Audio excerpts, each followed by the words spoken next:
Tonight, I can report to the American people and to the world that the United States has conducted an operation that killed Osama bin Laden. Where we continue to follow the capture and killing of Osama bin Laden now. Those are just some of the scenes overnight as thousands of Americans gathered in celebration of Osama bin Laden's death.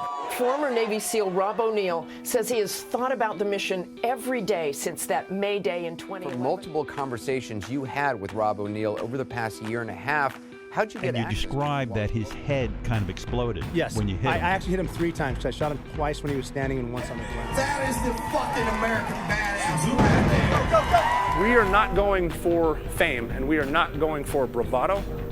We are going for the single mom who dropped her kids off at elementary school on a Tuesday morning, and then 45 minutes later she jumped to her death out of a skyscraper. If you need help, hang up and then dial your operator. I'm Rob O'Neill, and this is the Operator Podcast.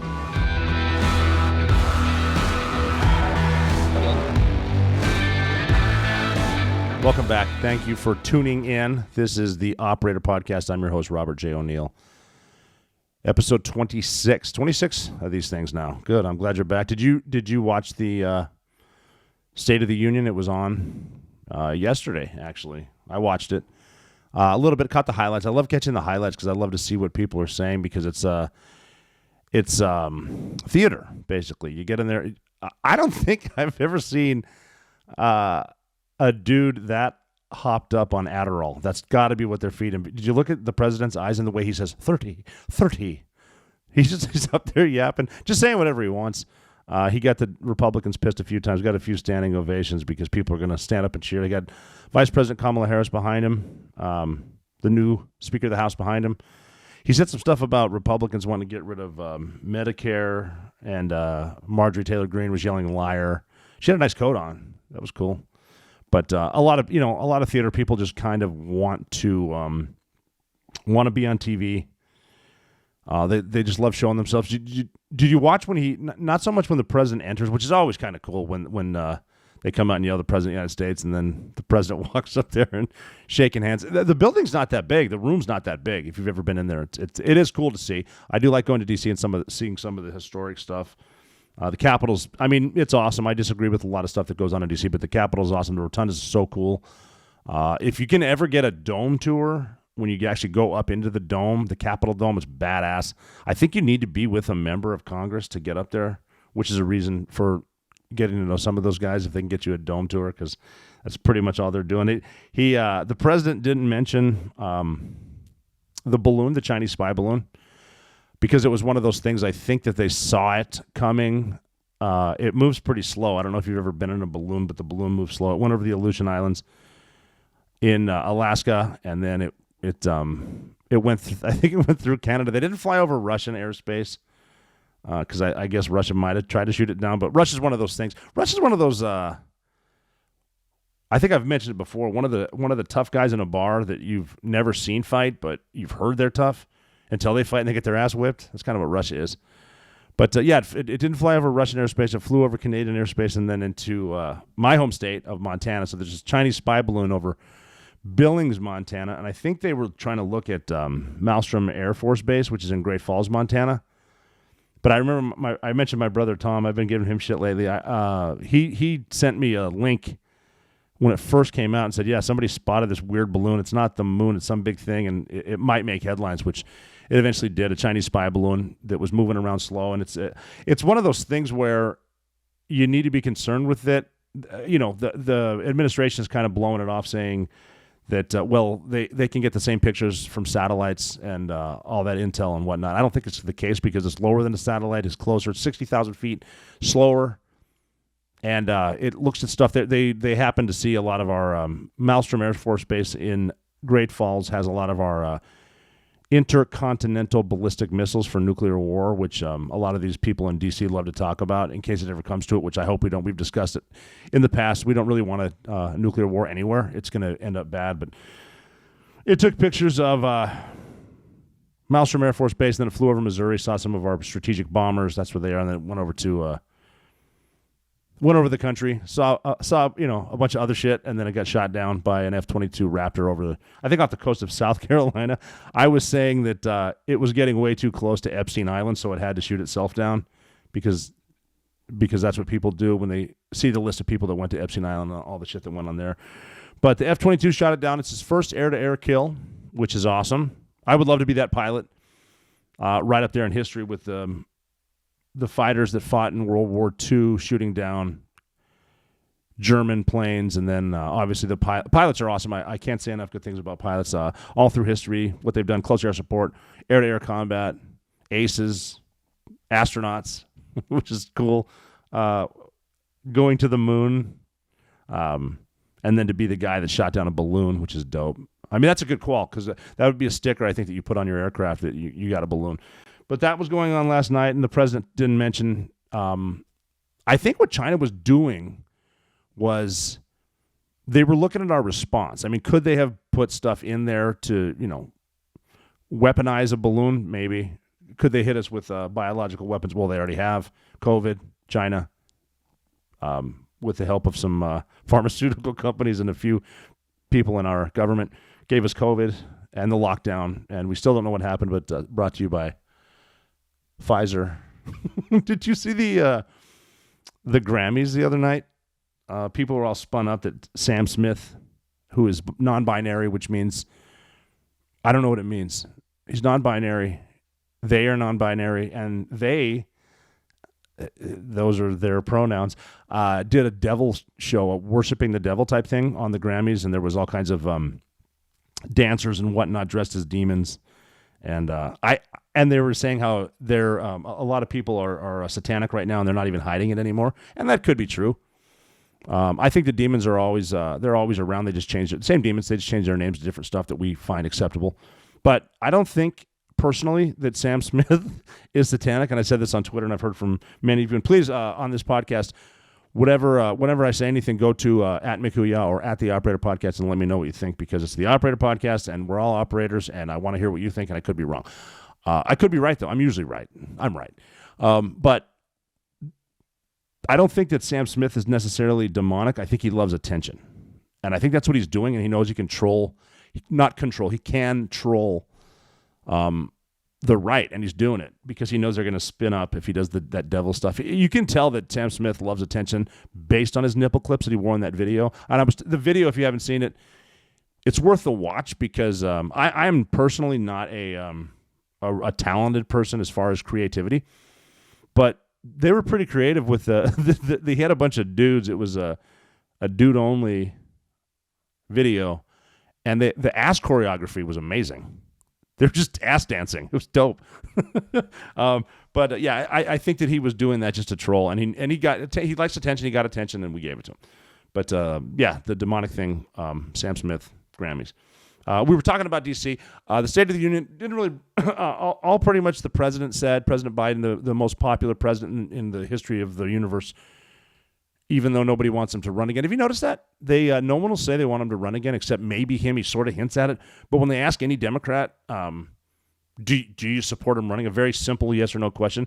Well, I don't really want to get into the thing because of the blah, blah, fucking blah. Typical politics. But I think he's the only serving president to have his home raided by the FBI, which tells me that they're looking for a reason to get him out. They have a reason to get him out.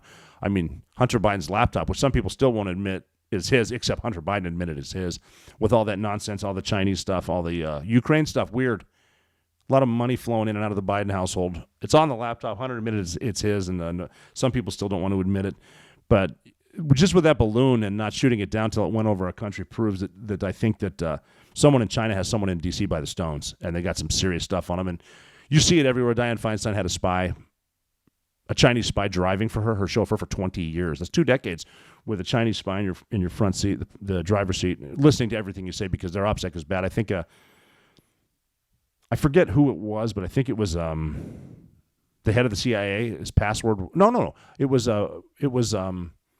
John Podesta, wasn't it? His the chief of staff for the president, and his password was password, like not even uppercase. But they're not good about OPSEC, and they'll talk about anything. And Chinese spies driving our Senate Intel Committee people around, and then you've got congressmen that are, a dude that can't get a date in college, and all of a sudden these Asian girls are hitting on him once he gets into Congress. All the spies that are going to NYU, they're here.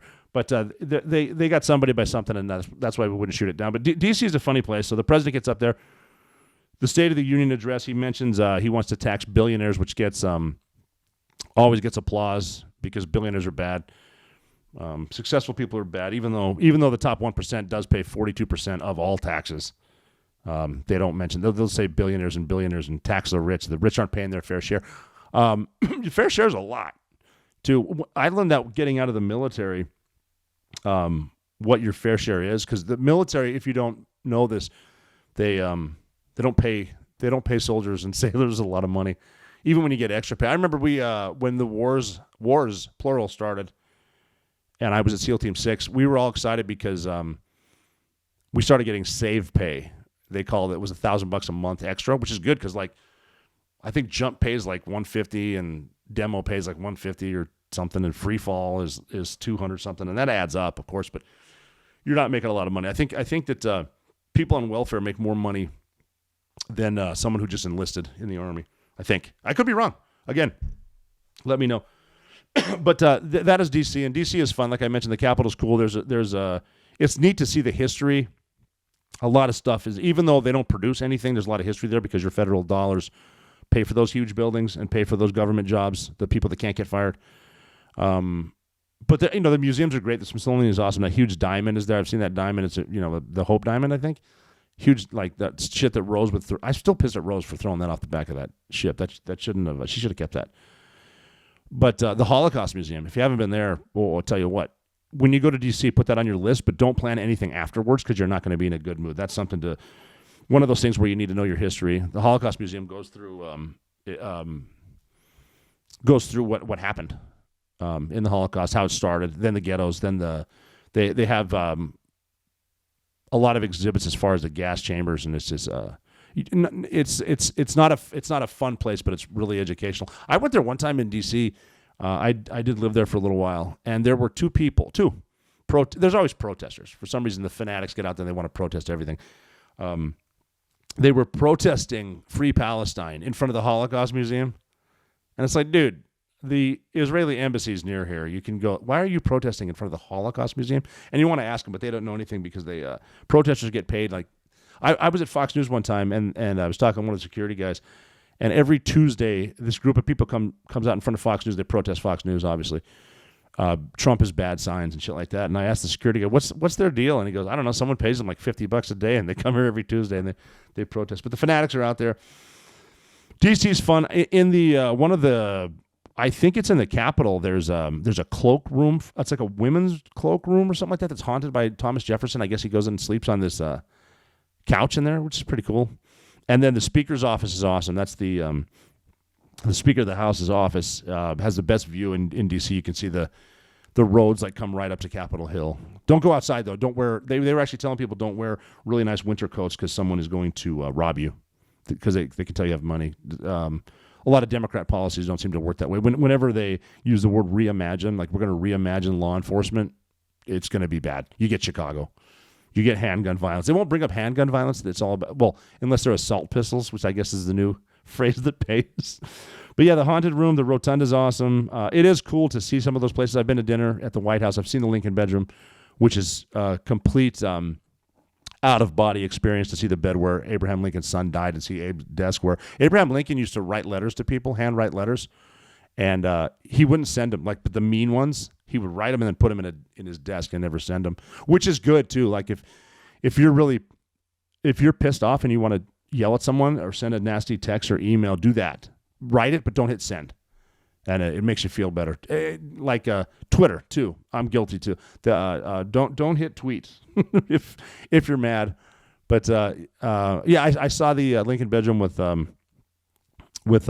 President Trump brought me up there. It was pretty cool to see that, and then he had the Secret Service show me where the Brits started the fire in 1812 when they burned the White House down. So there's a lot of history there. The White House is cool. It's cool to see it. The people there, it's a different animal. Because you'll notice when the president was leaving after his State of the Union address, everyone's trying to get FaceTime with him, and you look at the people around him, and look at their smiles. They're almost starstruck, and these are congressmen and 4-star generals, and shit like that. And they're all trying to get FaceTime with the president, get their face on television, and it's just like I said, it's theater. He didn't mention the balloon. Doesn't mention China. I think he might have mentioned Ukraine a little bit. But he kind of rolls through there, and then the Speaker of the House hits a gavel and leaves. But D.C. was fun. We did a good job in D.C. We were good at there's some places up there where some of the Tier 1 units work. There's the Army of Northern Virginia. I do want to get into them eventually, too. There's some pretty good dudes there, men and women that are doing some of the intel side. Cool nicknames and shit like that. We had some stuff up there, and we put some senior people at different levels, like the National Security Council. Not on it, but like around it. Like if you go to DC, what you're going to see is, and they're pretty good about this in TV shows. You'll see the big table in the middle of the room, the conference table with the like the president, the head of the table. You always notice too, if you notice, the president's chair is just a little bit higher than everyone else's. It's kind of cool, and everyone at the table can talk when spoken to, and then people are standing around there around the room. You'll see that they don't get to talk. If they ever talk, it's because something really big happened. I think I saw in that show I'm watching, Jack Ryan, Tom Clancy's thing. Pretty good, not bad. But we put people up there near the National Security Council, around the White House, a couple fellows. And the way it was explained to me is we're up there just to spray the musk, just to massage the politicians, to let them know that Navy SEALs are good at stuff. And I think that's one of the reasons that we got picked for the Bin Laden raid, was because Navy SEALs were just they were telling them that they were good at stuff, and I think that's why we got that, and the fact that we had an admiral in charge of Joint Special Operations Command. That's one of the reasons we got it. But DC's fun. I lived up there in the Navy for a while. If you want to see how it actually works, because people for some reason get this vibe that when you see people on television, congressmen, senators, who are just trying to get on there, trying to get on TV to talk, to hear themselves. And some of them make really good points. I mean, I'm not going to lie about that. There's some smart people up there.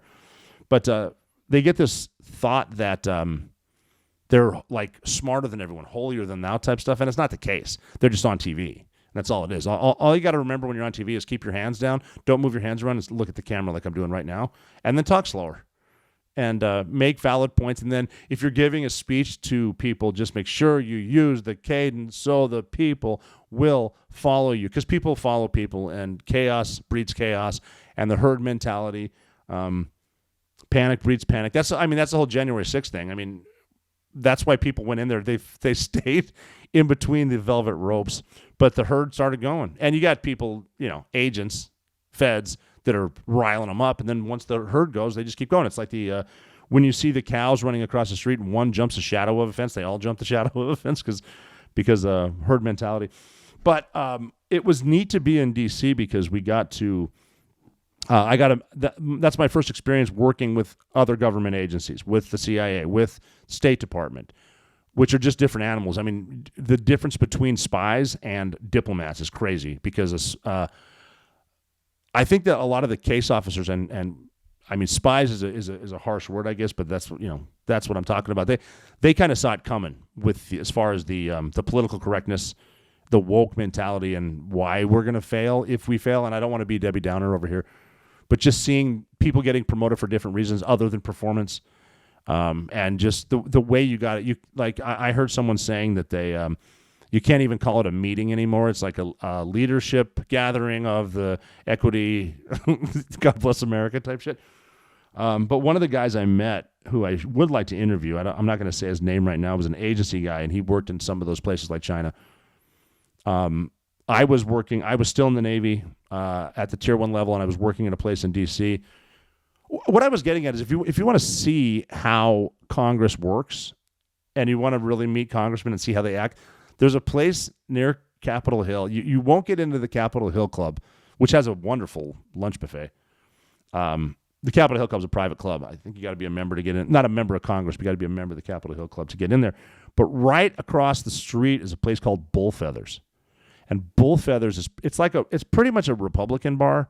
And I don't know if they split the city up that way, left and right, but If you want to see congressmen act up, go to Bull Feathers. It's a good one. But the place I want to talk about, when I was up in D.C., I was living in Arlington.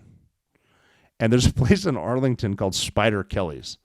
And I think it's still open. I don't know. I've been there. It used to be a pretty good spot. We'd go up there quite a bit. But I met a dude from the agency. The first time I met him, I was introduced by a friend. So I was at SEAL Team 6. He was a CIA guy, and we went to Spider Kelly's.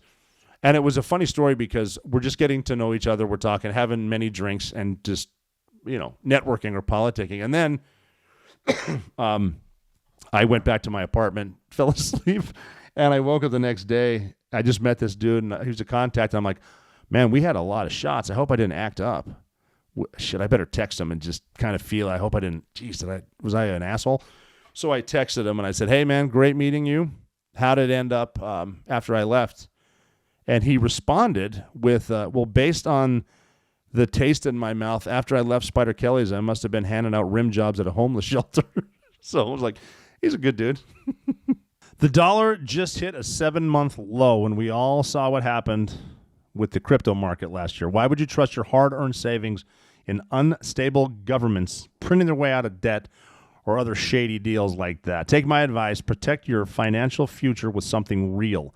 Gold and silver from my friends at Allegiance Gold. Allegiance Gold can help you protect your IRA or 401k with physical gold and silver, or, if you prefer, have it delivered securely right to your front door. I've been all over the planet, and there's only one universal currency that is always of value, and that is gold. Allegiance Gold has some of the highest ratings in the industry. 5 stars with TrustLink, AAA rated with the Business Consumer Alliance, and an A+ from the Better Business Bureau.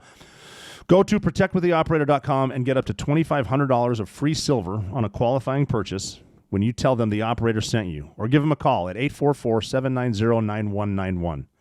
That's 844-790-9191. We can't control the Biden administration, but we can prepare for the consequences of their policies. So go to protectwiththeoperator.com. That's protectwiththeoperator.com. Or give them a call at 844-790-9191. So that is DC. And right around there, too, is the 5-sided wind tunnel, the Pentagon, and Pentagon Row, which is a series of buildings. There's a big mall there right by the Ritz-Carlton, which is a great hotel. And there used to be a place up there called Sine Irish Pub, S-I-N-E, I guess is the way to pronounce it. And they had there's one in Richmond, Virginia. I haven't been to that one. It looks the same, but I recall Sine Irish Pub had these things called Irish nachos, which were just dynamite. They I don't know how they did it, but they're these homemade chips. I think they cut the potatoes themselves, and then they deep fry them there, and then it's like cheese and ranch dressing of all things. I don't know why they're called Irish nachos with ranch dressing, but they are. The first time I ever tasted them, I remember asking how long my grandmother had worked there, because nobody could make food with that much love other than Georgia. But Sine Irish Pub, Pentagon Row, it was a fun experience just to get to know people and get to the realization that D.C. is a small city. Everybody talks to. Everybody knows each other, and just watch your back out there. It was fun to meet people, talk to both sides of the aisle. A lot of FaceTime with people that are really good at saying what people want to hear, and starting wars, shit like that. A lot of the generals, I was saying, were surrounding the president as he was leaving. I saw the chairman of the Joint Chiefs, Mark Milley, who I've never met, too, and I don't want to talk about people I don't know. He was Mark Milley was the chairman of the Joint Chiefs that called his counterpart in China when President Trump was leaving office after Joe Biden got a gazillion votes or whatever he did, to let them, because he said that the president was unhinged, and he called China to let him know that he's not going to start a nuclear war, and if we do, he'll let him know, which is completely inappropriate, wildly inappropriate. If you think the president's unhinged, which I don't think he is, like if you get to know him instead of listening to the talking heads on different shows, I think, again, getting FaceTime with someone and realizing where they're coming from. But yeah, the chairman, General Milley, was there. Other 4-stars surrounding the president, and just the starstruck mentality, just the way, and not Milley, but other people were just kind of standing around there, just waiting for a word with the president, and who knows what the hell he was saying.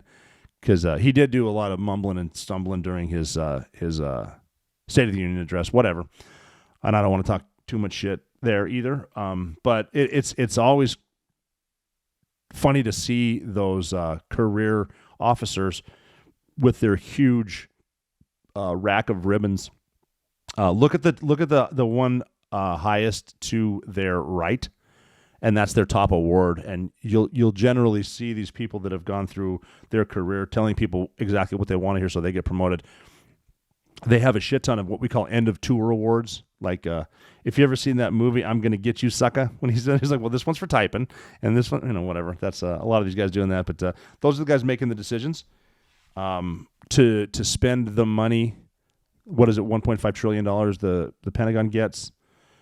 The Department of Defense, I think it employs more people than anybody, and they can't account for, I think, 39% of their budget. I'm throwing numbers out there. I could be wrong. Let me know. But they can't account for their budget, but they keep pumping the money in, and the money keeps going everywhere. And if you look at a lot of these bills, they got shrimp running on treadmills. That's a thing that they're funding, and then you got bridges named after people that go to nowhere, and equity, bird watching, docks, shit like that. But the new thing now is they're sending, even though the president, I think a year ago, said he would never send armor to Ukraine, now we're sending tanks to Ukraine, M1A1 Abrams, which are bad fucking tanks. Like, those are the best in the world. And we're sending those there. We have Bradley's fighting vehicles there. That's they sent those over there, even though we said we never wouldn't. And we're getting to, like, even the Germans, they're going to send their tanks into, but they said we'll only do it if you do it, kind of thing, like I dare you. And I don't know if you've noticed in the past, if Germany sends tanks across international borders, bad things happen. But they're doing it. The Brits are doing it. We're sending all kinds of tanks in there. And the thing is, I don't know how many, and maybe someone can help me with this, how many tanks we already have, Abrams, in Europe. But we got a lot. It's got to be more than 1,000, right? Because of NATO, because for this reason. But we're going to make new ones for Ukraine from start to finish, which doesn't make any sense, but we have to do that. And then we have to send troops there to train the Ukrainians how to use them. Where we're going to train them? Poland, Czech Republic, maybe? I don't know. But it's going to take 5 years to get tanks there if you make them now, right? So think about that. Just put, this isn't a short war, and nobody in DC wants it to be. 5 years to get tanks there, even though we have tanks over there now. Why can't we train them on those? I don't know, but why do they need tanks? If you're trying to move troops safely with armor, the Bradley would work. They have them there, but they're sending tanks now. And it gets to a point where, at what point does Russia realize that we're fighting them? Because we've always had conflicts with Russia. Like, it was no secret that we were sending Stingers through Pakistan to Afghanistan for the Mujahideen to shoot down Russian helicopters and planes, which we did. And it was no secret that Russians were helping the Vietnamese in Vietnam. But now, Vladimir Putin's got to know what we're doing. And now, and they're kicking around, well, we're not going to send them F-16s, which, who knows? Are we going to? Why are we sending them tanks? You don't need tanks. There doesn't need to be a tank battle. We have a thing called Javelin missiles, the anti-tank, anti-armor missiles that, like, you blast them. There's a couple different settings, and you shoot them, and they go way up in the air, and they come down on the top of the tank. You could destroy every tank Russia has with javelins. Two guys per missile, and you can reload them or whatever. And you don't need tank on tank. Even if you're going to put jets in there, put A-10s in there, you're going to wipe them all out. But these javelin guys could fuck tanks up. But instead, we're sending tanks. Why? Because someone needs the money somewhere. So somebody who's making the tanks needs the money. And then you got to figure with the training the Ukrainians, you got to send troops over there. So now you got Americans in there. Are they going to be driving the tanks in there? Do we have Americans in there now? We started in Vietnam with advisors, right? But this, for some reason, it's just a long drawn out war. And it always seems like we're always getting into stuff. We're getting into wars. We were bombing Libya. Remember that? When we were running guns through Libya to get them into anti-Assad troops in Syria. And then we bombed them. And that's a war we started that we really didn't even commit to. And now, there's slavery in Libya now, like open slave markets in Libya, because of shit that we do. Because again, going back to D.C., this is what a lot of politicians want to do. They want to get us in these fights. So if we're sending Abrams tanks now, when does it stop? Or does it stop? Do we need it? And what's really going on there? Why are we so invested in Ukraine? I mean, it's horrible what the people are going through, and there's definitely a war there, and there's definitely a hardship. But what is it? Is it? I've heard everything from Vladimir Putin saw what's happening as far as the corruption. He wants to stop it, or he wants to get Ukraine back. And will he stop there? Who knows? And I'm not defending him. He's not a good guy. He's an asshole. He's a dictator. He's probably a sociopath.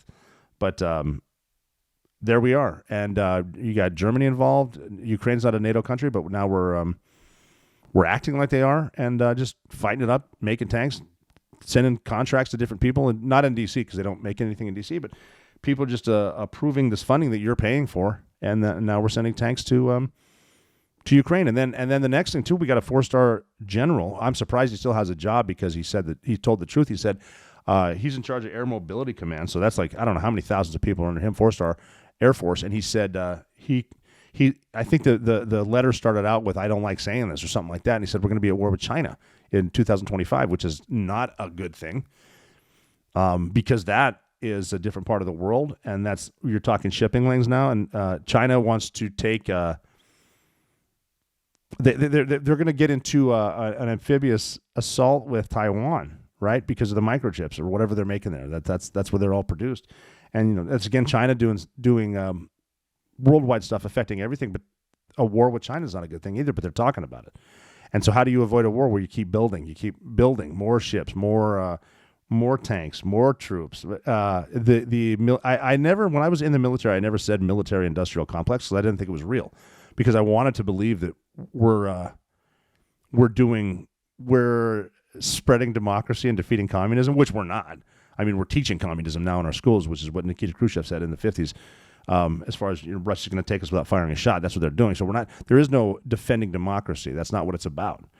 It's about greasing the pockets of someone who's making a bunch of stuff that we can send places. And an amphibious assault is not like Ukraine, where you can sort of be there and sort of pull out and sort of talk to Germany and their Tiger tanks, whatever they're called. Yeah, we're kind of here, we're kind of not. An amphibious landing is there's no dialing that back down. And then China has a bigger Navy than we do. Now, we're more efficient, and I think we can beat them, but I don't want to. I don't want to get into it, but they're a bigger Navy, so that means we need to make more ships, right? Which is more money, which is more contract, which is people getting rich off of us just being involved with everything. And I'm a big believer that the world is a safer place when America is strong. But I don't think we're being strong in the right way. Because I mean, if you get into Taiwan now, that's no longer NATO. You're talking Japan. It's going to get involved, and so is Australia, and they're great people. But is that what we really want? But you watch these guys on TV. You watch the State of the Union. You watch people yelling at each other and standing up and standing ovations and booing and just yelling. These are the people making the decisions that are going to affect us all, and it is now. I mean, you're paying more for stuff. Politics aside, are you spending more on eggs now? Is your grocery bill more than it used? I go to the grocery store now. I don't even care what I'm buying. I'm spending like $150 or $2 on whatever the hell I went in there for. So I mean, if you honestly think that you're not spending more money, great, cool. I don't know what planet you're living on, but these are all the people spending all this money, and that's the reason prices go up. And that's what we're doing. This episode of The Operator is sponsored by Blue Chew. So let's talk about sex. Shouldn't you always be at your best? 2023 is your year to maximize your performance in the bedroom. So listen up. BlueChew.com. Blue Chew is a unique online service that delivers the same active ingredients as Viagra, Cialis, and Levitra, but in a chewable tablet at a fraction of the cost. You can take it anytime, day or night, so plan ahead whenever the opportunity arises. The process is simple. Go to BlueChew.com, consult with one of their licensed medical providers, and once you're approved, you'll receive your prescription within days. And the best part, it's done online, so there's no doctor visits, no awkward conversations, and you don't need to wait in line at the pharmacy. And Blue Chew's tablets are made in the USA and prepared and shipped to your door in a discreet package. So when your package arrives, your package will arrive. Blue Chew wants to help you have better sex. Discover your options at BlueChew.com. Chew it and do it. And we've got a special deal for my listeners today. Try Blue Chew free when you use the promo code operator at checkout. Just pay $5 shipping. That's BlueChew.com, promo code operator to receive your first month free. Visit BlueChew.com for more details and important safety information. And we thank Blue Chew for sponsoring this podcast. You have heard me talk about it before, and it's awesome. Have you tried Black Buffalo? I used to dip all the time in the Navy, and I wanted to get away from tobacco, so I started using Black Buffalo. I've mentioned it before. It is the same ritual as traditional smokeless tobacco without the tobacco. There's no tobacco leaf or stem. It's made from food-grade ingredients, and it does have pharmaceutical-grade nicotine if you desire. We have some that don't have nicotine either. But Black Buffalo, same thing. Get done with a meal, throw in a dip, wake up in the morning after coffee. With coffee, have a dip. Black Buffalo has no tobacco. If you are a dipper currently and over the age of 21, check out blackbuffalo.com and get you some. We got a really good flavors. I got wintergreen right here. Go to blackbuffalo.com. Check it out. And I don't think the president mentioned the border either, the southern border. I don't know if you noticed.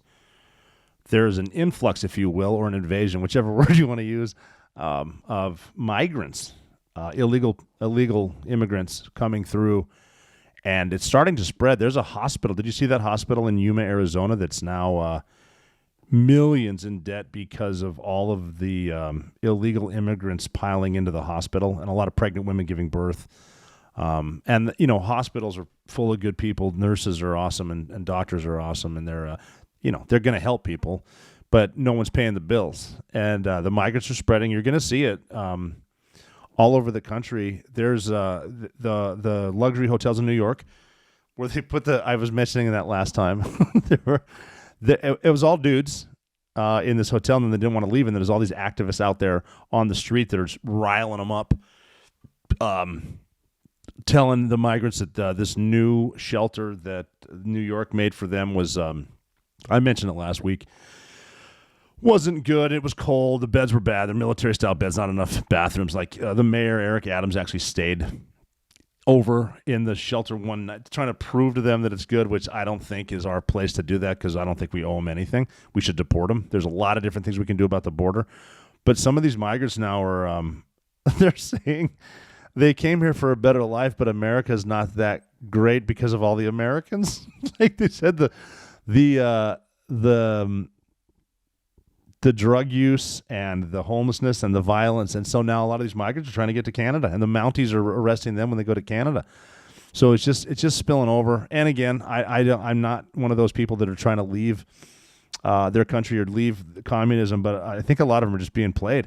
And the cartels in Mexico, I don't want to touch on them. They're kind of running the show down there. But the migrants are coming up. That wasn't really mentioned in the State of the Union because it's one of those things as a politician, especially when you own the media, if you don't see it, it ain't there. And they're not going to really talk bad about that.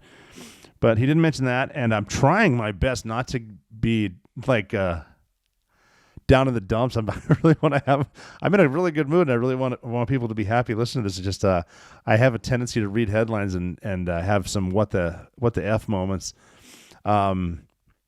But every time I talk about D.C., it seems like something negative comes up. I've had a good time in D.C. I like going there sometimes, but you can feel the dirt.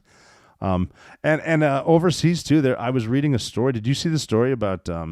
There's a Brazilian teenager who went to Indonesia, and now she's facing a firing squad for trafficking. I guess she said she was tricked into putting 3 kilos of cocaine in her luggage. Now, I'm not, I use the metric. I don't use the metric system, but I think 3 kilos is a lot of cocaine.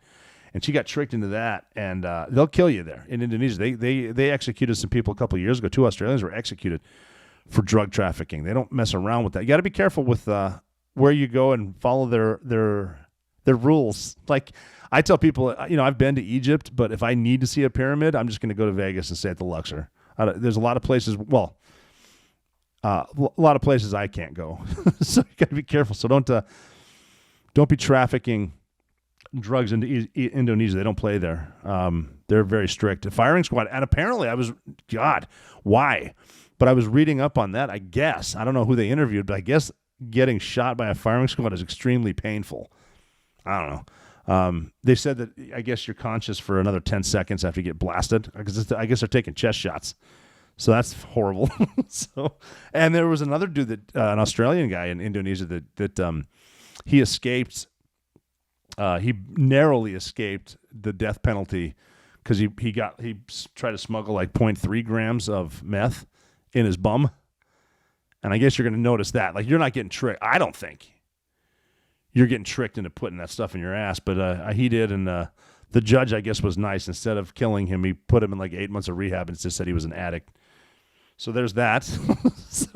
And then another good story, because we're talking about DC and dark money and people that pay people for stuff. With these activists. I don't even know these activists. I don't like. How can you always be an activist? Like, what else do you do in life? But there's these activists, and there's this dark money that are going after the lobstermen in Maine. They're saying in Maine that the lobsters are interfering and killing the whales, and the fishermen, the lobster guys, are saying there's no whales here. Like, how are we hurting something that's not there? But these activists are like these lobster guys are spending a lot of money on legal fees because they've got to fight these fucking activists, and no one knows where the money's coming from to support them. They're trying to get rid of the lobster traps. They're saying they're trying right now to get rid of the ropes. Like, you can't use ropes anymore for a lobster trap, a pot, right? Like, you need a rope for that, don't you? And I didn't know ropes is that bad for whales that aren't there? I mean, they're killing whales with the exploration of all these wind farms they're putting in the ocean. There's whales washing up in New Jersey, and Long Island. Humpback whales are dying. They're not saying why, but is it a coincidence that we're putting all these wind farms up there? They're killing the whales. But these lobstermen, like, you got to figure that's like an industry in Maine. That's like livelihoods, and it's not just the people fishing. It's the people that sell the bait to the fishermen. It's the people that sell the fuel. The people that make the food that they eat. Like, this is an entire industry they're trying to get rid of because I guess they're killing the whales that aren't there. Isn't that crazy? But that's a lot of these activists are doing. The dark money coming from somewhere, and then it all rolls back to DC. So we're gonna monitor that and see what they do. But lobster's good, right? Don't we like it? Like lobster rolls. What if we can't get those anymore just because someone's yelling about something? It's crazy. I think that wasn't mentioned in the State of the Union address either. You've heard me mention ketones before. Do you know what they are? Ketones?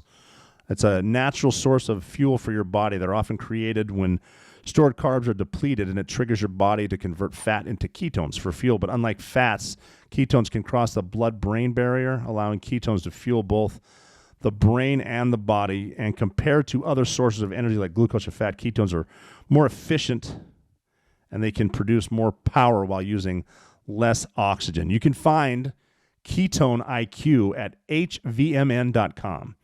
Visit hvmn.com and use promo code THEOPERATOR. HVMN is in health via modern nutrition. hvmn.com. Use the code THEOPERATOR. It's brain fuel. It's a clean energy boost without sugar or caffeine. Zero sugar, zero caffeine. Energy boost. Use it daily, first thing in the morning, or whenever you need to re-energize. It's a wave of clean energy coupled with sharp focus. And I love it. So go to hvmn.com, use code THEOPERATOR.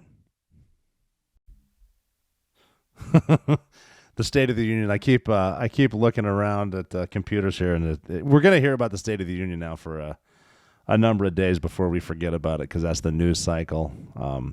What the president said, touting the economy. I love how he says how many jobs he's created when nobody went to work for a year. And now everyone's back to work, so that's all these jobs he created. It's awesome. Government created jobs. But yeah, we're going to hear about that. And I saw Sarah Huckabee Sanders, governor of Arkansas, which is a pretty cool story in itself because her dad, obviously, Mike Huckabee, who I really like, was a governor. I think it was the first father-daughter combo to be governor. She gave a retort. I guess it was scorching. But, we need new this, knew that. And she yelled about, didn't yell. She was good. Obviously contradicting the president at every angle possible. That's what they do. They give a retort. But we're going to hear about that for a couple days. It'll be over. Did you see the kiss? I guess Jill Biden kissed Doug, what's his name? Doug Emhoff, which is Kamala Harris's husband, right on the lips. It was awkward. So she gave a kiss there, and then another moment was when Mitt Romney, I guess, scolded George Santos. So Mitt Romney obviously is a senator from Utah, and then George Santos is a New York congressman that got in a lot of trouble because he was, I guess he was lying the whole time, which, he's a politician, so whatever. But he was saying, I think he said he was Jewish, but he was like, no, I'm just Jewish. He's not Jewish. I guess he's Catholic or something like that. But he lied the whole time, and now he's getting in some heat for some sort of harassment with a staffer. I guess he was touching some dude's leg and invited him to his house. That's the story I read. I wasn't there again. But Romney and he had a little heated exchange when Romney was going to his seat, saying, you don't belong here, something like that. And then they had a bit of a tiff, and then George Santos tweeted that Mitt Romney will never be president. And Romney said he doesn't remember the confrontation or the conversation, but he did say that George Santos is a sick puppy. So a little bit of drama there. But, politicians getting in a room with politicians, booing and yelling, and then I guess 4 Supreme Court justices didn't show up. I don't know what that's all about, but I just read that, so I figured I would tell you for what it's worth. So, State of the Union, that's where we're at. Apparently, jobs are great, gas prices are going down, inflation is not real. So that's good. And then looking around the world, I do need to touch on Afghanistan because that's, a lot of my time was spent in Afghanistan when I was in the Navy. We did, obviously, we did what we did there. But the new thing now is if you're not familiar with Afghanistan, a lot of times when warlords get into power, which basically is what the Taliban is, other warlords get unhappy and then they fight each other, which possibly could happen. You got dudes that, because right now Kabul's not the bosses are not in Kabul, they're in Kandahar. That's the home of the Taliban, so they're calling that the capital. And the Taliban's there, and what they're doing is they have the head guys are surrounded by clerics, and their hardline version of Sharia law is in place, and they only listen to each other. And some of the moderate's not a good word to use for some of these other guys. You got like the Haqqani guys in there. You got dudes in government positions that are on the FBI's most wanted list, which kind of says a lot. And then you got these other dudes that are, because what they're doing is they started off with, when we left, we negotiated and they said that they would, they'd be nicer to women or whatever, and they're not going to bring that back. That's all bullshit, because now what they're doing is they started by saying, well, women need to go to the university at different times than the guys. So the women have the universities in the morning, I guess, and then the guys are coming later, and then they said, well, now you have to use different entrances and exits, and then they're beating women who stay on campus longer than they're allotted. And you can get your ass whipped if you're a woman for showing any hair, which, I don't know if you're into women's rights, but that's fucked up. So they're beating them for that, and they're saying, well, we told the women that they need to wear a hijab or whatever they call it, and but they're just dressing up like they're going to wedding parties, which is a lie. And they're just building it up to we're not going to let women go to school anymore, and they're not going to have jobs anymore. They can't work in NGOs anymore, and that's what they're doing now. And people are getting texts from people that they know in Afghanistan, from women saying that life as they know it is over. Like, they're prisoners in their own house now. They're going back to there were women that were studying law, went to law school, wanted to be judges, listened to pop music and wear their hair down when we were there. And then we leave, and then the Taliban's taking over, and they're going back to where they came from. And, they've been fighting. Well, people there now have been fighting for their whole lives. That's all they know is fighting, and they'll probably get back into it. I know that a lot of people over there don't like the Taliban. Doesn't really matter. So we'll see. But some of the more moderate people are trying to step up, and then, there's going to be factions, and there's that's just the way it works over there. There's going to be fighting, but the women are getting oppressed again. We're not paying attention to Afghanistan anymore. But that's what's happening there, along with China's coming in, and Turkey actually is coming in, and there's said to be natural resources up and around the price of $1 trillion. So China's getting all that. and Turkey, and so you got natural gas, you got a lot of copper and stuff like that. So they're moving in there. The women can't do anything, and that's what Afghanistan is. And that's like I wanted to get into that today. That was actually my plan, but then the State of the Union happens, and so we got to talk about D.C., and then we all get depressed. So that's where we're at now. But I wanted to talk about what went on when we first went in there, and the realization of how it's a different place. We went in there obviously after 9/11 to hunt the Taliban and kill Al-Qaeda. And the Taliban wasn't, I mean, we went after them just simply because they were providing a safe haven for Al-Qaeda to fight. But I wanted to, because I've been studying up on that and reading that, and what went on when they first went into Afghanistan, and how, and I've mentioned this before, how we weren't quite ready for what we were getting into because we didn't really understand the culture, because we didn't take the time to get to know it, and the differences of the differences of what goes on there and what goes on here, and how when we went in there to kick their ass, that's what they understood. And we were working with warlords, and we had I wasn't there. We had the Green Berets and the agency guys on horseback fighting the Taliban with our air power. That's how you fight, and they understood that. They being the locals, they understand power, they understand fighting, they understand killing each other, and that's what we did. And then we didn't quite get the culture, and that's where we ultimately failed as far as trying to build a democracy there with people who don't quite understand the democracy. We just, I mean, for some reason, we just didn't take the time. Like that, we had people that were briefing people because we invaded Iraq soon after we invaded Afghanistan, because we assumed we'd won it, and now we can go to Iraq. And we didn't really take the time to really get to know where we were going. They were saying, well, you're going to Iraq or Afghanistan, same thing. It's not the same thing. It's different, and it's really, really interesting to look at the very, very beginning of the war and how we handled it. Yes, so that is the State of the Union, and they're talking in D.C., and do you feel like the world is being held together with duct tape? Because I do. Every day we're thrown new distractions by the fake news, trying to pull us from reality that we're all about to face. Between the government trying to print their way out of debt, global military conflicts, and a looming food shortage, preparedness is no longer a choice, it's a necessity. At times like these, you can trust My Patriot Supply. Their 3-month emergency food kit comes packed with tasty, and I do mean tasty, meals with over 2,000 calories per day. And right now, you'll automatically get $200 in free survival gear with each kit you order. These products will save the day when crisis comes. And it's coming soon. Self-reliance is your only option. Go to MyPatriotSupply.com and get $200 worth of free survival essentials with your 3-month emergency food kit. Everything is in stock and ready to go with free shipping, too. Go to MyPatriotSupply.com before the next disaster strikes. Go to MyPatriotSupply.com. But I am getting back into that, too, the beginning of the war, because it is fascinating what went down and how it was fought. Because when we went in there, we kicked the shit out of them. That's what we should have done, is beat them up and leave. And you got to you got to understand what you're getting into.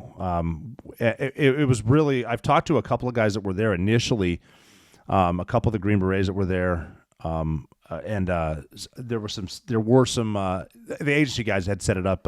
They'd had people over there before, and that's how they kind of got connected with the Northern Alliance, which was they were holding on to the last part of Afghanistan from the Taliban. Not quite overrun. They were being run by Ahmad Shah Massoud, and then the General Dostum, who was one of the warlords there, which is just a fascinating story about him too. But we put guys in there, and it was so, I'm going to get Al Mack on this show. I'm going to interview him. I'll see him in a couple days. He was one of the pilots for TF-160 that flew in there, and that story is incredible. Just flying at altitudes that they'd never done before. The Green Berets going in, obviously brave, and the agency guys going in there the Northern Alliance. When they went in there, they weren't actually even sure what they were getting into, because it was a mix of people. It was Tajiks, Hazaras, Uzbeks, some Pashtun, just a group of guys that didn't even necessarily like each other, considered each other different parts of the food chain, and it was just a completely different society of what you're getting into. But after 9/11, you need to get in there, and I had one guy tell me that when we landed and got out, so all of a sudden you're just in northern Afghanistan, which is a different planet, and there's all these dudes that you can't tell what side you're on. The best way he put it to me is like, well, I didn't know if these guys are going to fight on our side or I was just going to get butt fucked to death. Didn't know what was happening, but the story of how they got in there and they were using their air support in conjunction with 19th century horse raids. Like that's how they fought. And you're trying to coordinate the big bombs. And some of the SF guys that went in there first didn't bring Air Force combat controllers because they figured they could handle the air control themselves, which they can. But you kind of want to have a subject matter expert, which eventually they did. But they're working like with this guy. They call them General Dostum, which I don't know how you get to be a general there, but he's a dude that understood fighting, and he got along with the senior dude there. I think was a captain, Green Beret, and they got along well. And once they realized what the air support could do and how they could win, they would, obviously they're going to win. If you're fighting Toyota trucks with a B-52, you're probably going to win the fight, to the point where like these dudes would talk to each other on the radio, the Taliban and the Northern Alliance, as they're fighting and talk shit. And I guess they had a female pilot that was flying one of the birds off the carrier, I guess. And Dostum asked, "You have a female up there?" And he asked her if she knew any.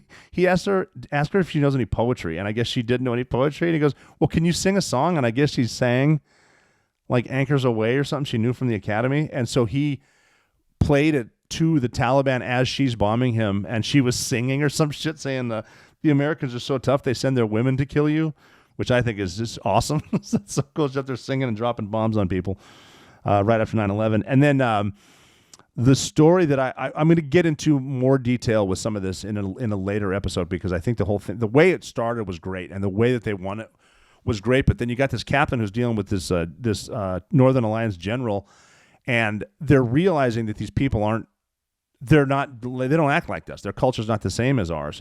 But then they start but he got comfortable. Dostum got comfortable with his captain, and then all of a sudden they send a major in, or like a lieutenant colonel, because you got to get another officer in there, because that's how we win wars.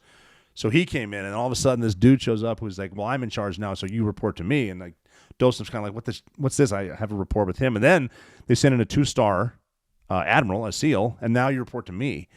And you can slowly see people trying to get their chains of command in order, and we have to be the footprint. And then you can't talk to the press, but this guy can talk to the press, because the press were there.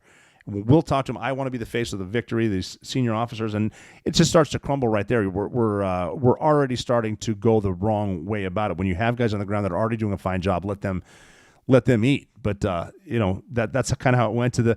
I guess they were doing resupplies too, like. You bring a bunch of money with you, right? And you can buy loyalty in a lot of these places.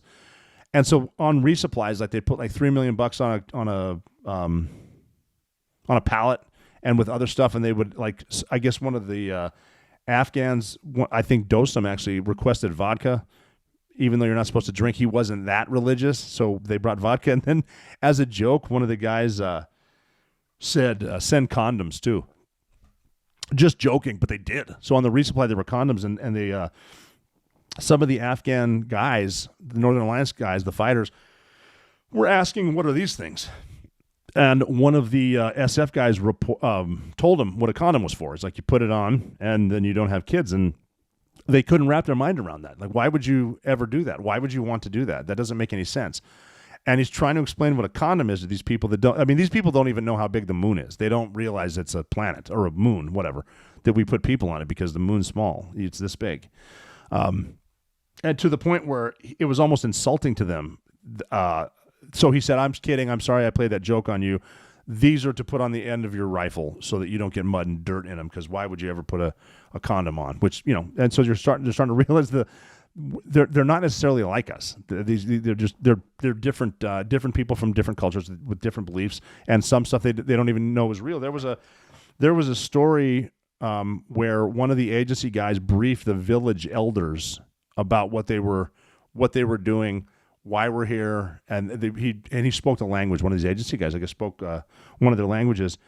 And after an hour, one of the elders, and you look up to your elders because these are the smart people, and he goes, "So where are you from?" And he's like, "I just explained to you for an hour. I'm from the United States and why we're here." And he goes, "Well, what's the United States?" And he explained the World Trade Center. The 2 buildings were hit by planes, and that's why we're here to get these. And he didn't know what the World Trade Center was, so he said, "Well, who's your village elder?" And he goes, "It's George W. Bush is the president, so I guess he's my elder." Never heard of him, and he started explaining to him George Washington, and the guy never heard of it, didn't know what it was. He said, "Well, we're on the other side of the ocean from you," and he didn't know what an ocean was. And he goes, "The United States, how is that east or west of Herat?" And he goes, "I guess it's west." And the old man was like, "Okay, that's good enough." Like his scope of life was Herat. That's as far as you can go. That's a city that's over there, a city, if you will, right? That's all this dude knew, and that's what they're getting into, the realization these people don't think like us. So we need to be not necessarily culturally sensitive, but we need to realize what we're getting into, and we're not just going to win right away. But the story that I heard from a guy that was there was at the prison uprising near the town of Mazar-e-Sharif, which is a holy city in Afghanistan. But there's a prison there called Kali-e-Janggi. And what had happened, this is a big prison. It looked like it's almost a Pentagon-shaped prison. And there was some negotiation between a Taliban leader and Dostum about how you give up, you surrender, and all we're going to do is we're going to take the Arabs. We're going to take the foreign fighters. We're not necessarily interested in Afghanistan. And Afghanistan's a place where you don't necessarily even surrender. You kind of just go home, and they let you go home, or you switch sides. They let you keep your guns and shit. And so there was a negotiation we're going to bring these dudes into this prison, like 400 dudes, and we're going to separate the Arabs and Al-Qaeda, and we're going to give Al-Qaeda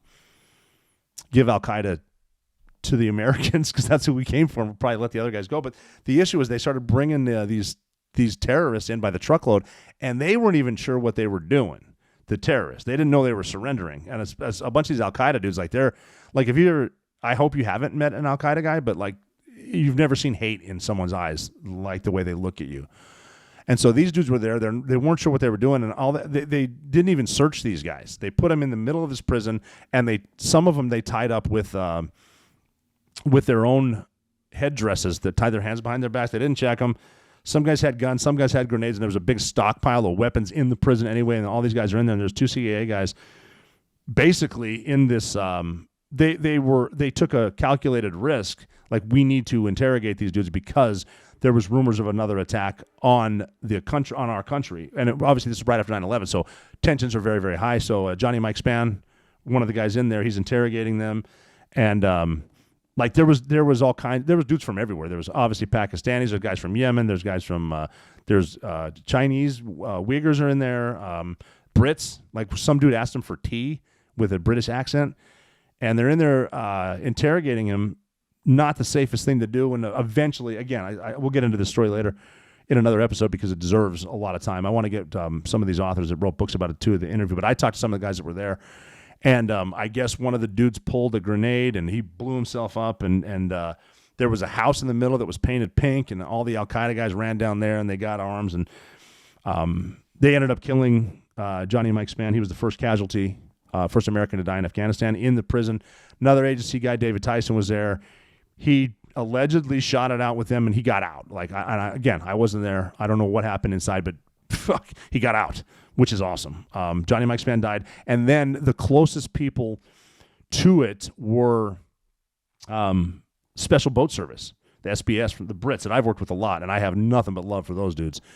And they were kind of under the thumb, if you will, of the SAS, the Special Air Service, who gets all the credit, and SBS was kind of like the Navy SEAL of the UK, like they're the bastard child or whatever. But they were close, and these are really, really solid operators. But they showed up. There was one dude there named Steph Bass, and he was a Navy SEAL that I worked with. And we had an exchange program where we would send a Navy SEAL to the UK, and they would send an SBS guy. And before 9/11, when I worked with the SBS, they knew a shit ton about military operations, urban terrain, which is Mount, which they call Fibua. A little trivia for you. They're fighting in built-up areas because of Northern Ireland. They had a lot of action up there, so they knew a lot of Mount stuff, so we would train with them. But Steph Bass went over there to work with the Brits. Boom, they go to Afghanistan right after 9/11. So the Brits showed up with one Navy SEAL, and they're trying to get Johnny Mike Spann out. So they don't know if he's dead. They know he's missing. They're trying to get him. And a big gunfight ensued that we'll get into detail later. Errant close air support, I guess, with calling in bombs, and one of the pilots wanted, because the SF guys are there too, pardon me, the SF guys wanted to drop bombs on the Pink House, which you would think would be an easy target. It's in the middle of the house by itself, but the pilot wanted his coordinates too, which you don't really want to do. If you're calling close air support, don't give him your coordinates, because pilots are people too, and they can get excited. And if they accidentally put your coordinates instead of where they're going to bomb, guess what? It comes to you, and that's what happened there.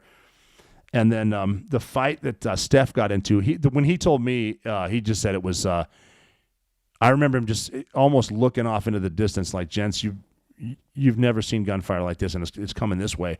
Just complete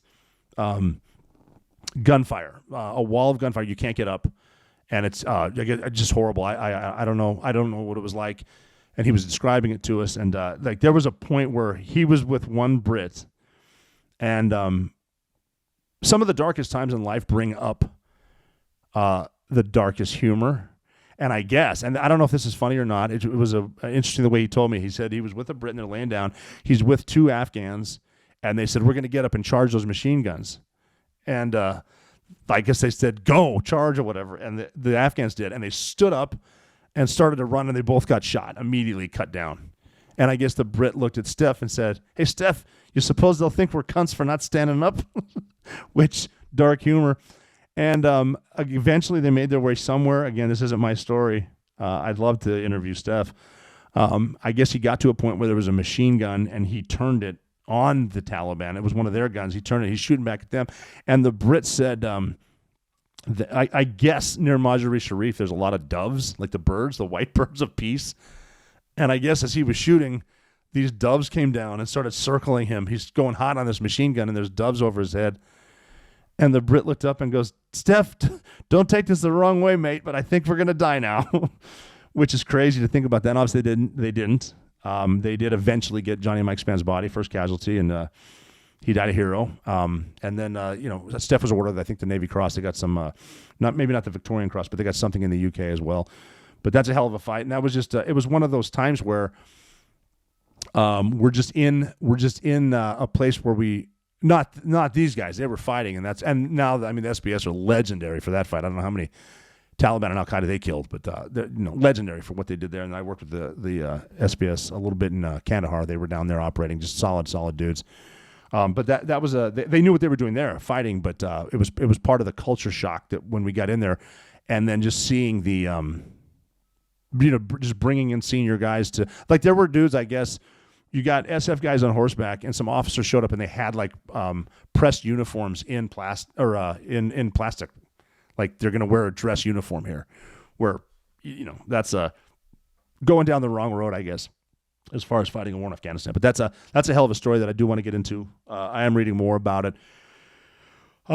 Very, very interesting stuff that happened there, and then what we did later with Dostum, because he was a warlord, and we kind of hung him out to dry after that. We got what we wanted out of him, and I think he got some minor spot in the Afghanistan government. We kind of cut him loose, but I'd like to follow up on him. So that's a little bit about the beginning of Afghanistan. I was not a part of that, but the stories are fascinating back when the war was the war.